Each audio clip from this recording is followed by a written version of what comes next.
What up YouTube, TK here, and today we are working on the Volvo's cassette deck, in this case a CR722. It has a problem whenever we try to put a cassette in. It is stuck in auto reverse. Now, some of you might be saying that it's because I'm using a cassette adapter that I haven't modified, but I've already done the common modification of removing the gears inside, and I've also tested it with regular cassette tapes. It always jams in auto reverse mode. It goes back, forward, back, forward, back, forward. This is very annoying, and you can't listen to any music that way, so we have to fix it.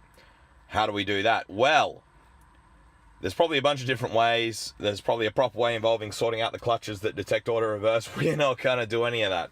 No, because you see, what I have here is Tran's treasured Parks Victoria penny that I pressed for him down at the 12 Apostles. Okay, so you can see in auto reverse mode, it keeps chopping the audio. It's awful. So if we just jam this actuator, and that's the wrong way, but if we jam it the right way, we can see, yep, with the arrow pointing to the right, that is working well.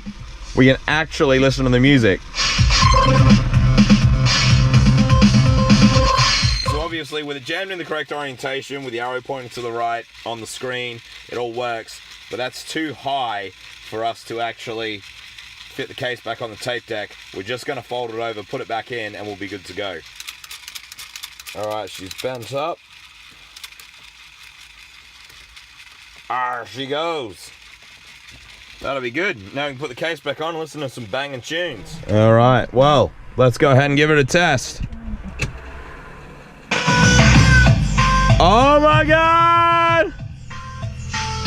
And the equalizer works. That is awesome. I now have a working stereo in my Volvo. Tape input, sounds great. Auxiliary in, all the magic that all the kids love. I didn't have to rip it out, didn't have to put some ugly Sony unit in. We're here, we're ready to go. But it's good. Total win. Till next time, TK out.